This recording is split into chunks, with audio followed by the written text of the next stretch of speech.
After World War II, the Philippines finally gained independence from the United States in 1946. After years of colonization and conflict, the country was now free. So that means the Philippines was fully independent, right? Politically, yes. But not completely. Not completely. Because while independence was declared, there were still conditions that shaped the country's future.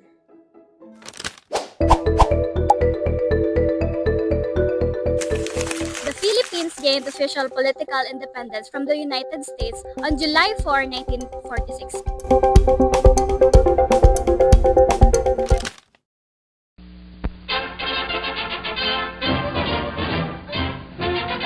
After 48 years of American sovereignty, the people of the Philippines assume the status of an independent nation. The transfer is made on the 4th of July, a day full of significance for these Yanks. Huge crowds jam Manila to watch the birth of the Republic, which regains its independence through the voluntary action of the American people. In a message, President Truman assured our continued support. However, this independence was immediately followed by continued deeply entrenched economic influence and dependency, primarily through American-backed policies. A law called the Belt Trade Act was implemented, setting economic conditions between the Philippines and the United States.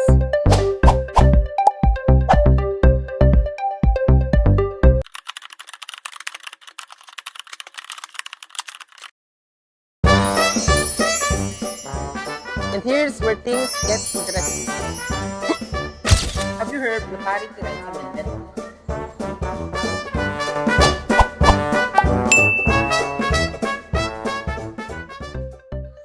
The Parity Rights Amendment allowed American citizens and businesses to have equal rights with Filipinos in using the country's natural resources and operating businesses.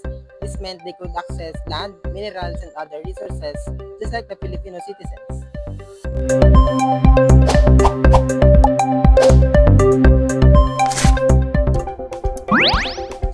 It was officially approved in 1947 through a nationwide plebiscite after the Constitution was amended to allow these rights. This amendment was not just a local decision, it was actually a requirement under the Belt Trade Act for the Philippines to receive post-war financial aid from the United States.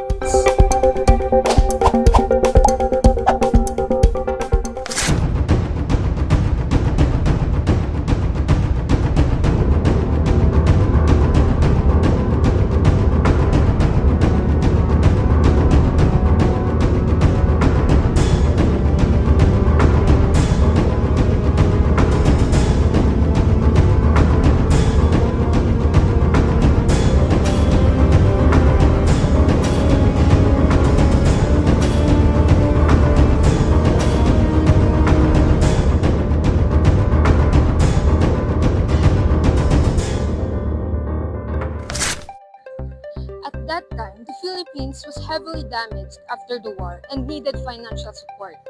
The United States offered around $800 million in war damage payments and economic assistance. However, this aid came with conditions. In order to receive it, the Philippines had to accept the Belt Trade Act, which included the Parity Rights Amendment.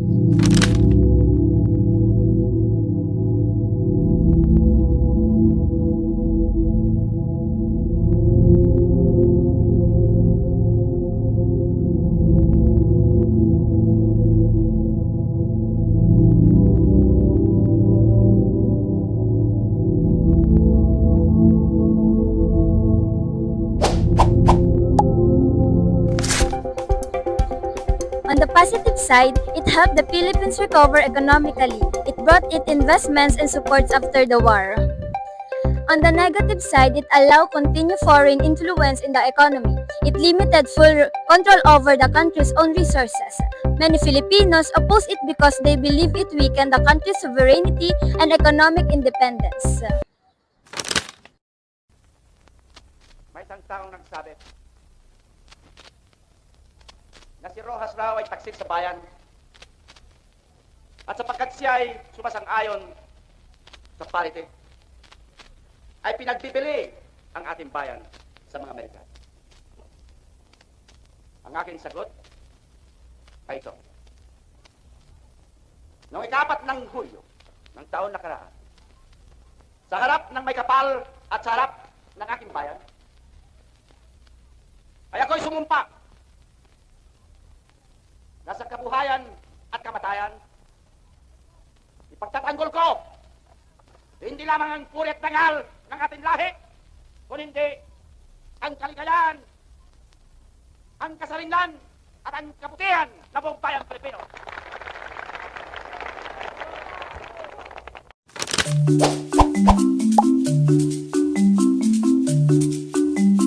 We learned that the Philippines became fully independent in 1946. But in fact, while the Philippines gained political independence in 1946, it was not completely independent in all aspects.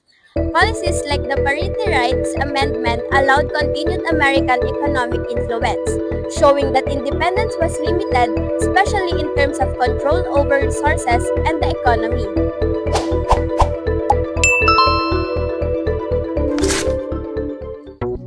So it's not correct to say the Philippines was not free, but it's also not accurate to say it was completely free in every aspect. Independence was achieved politically, but economic control was still influenced, especially during the period when parity rights were in effect until 1974.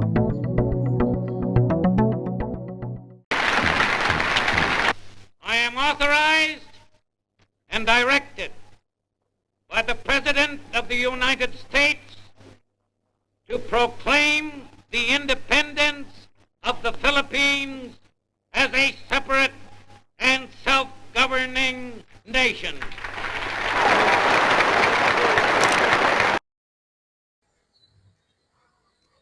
History is not always as simple as it seems.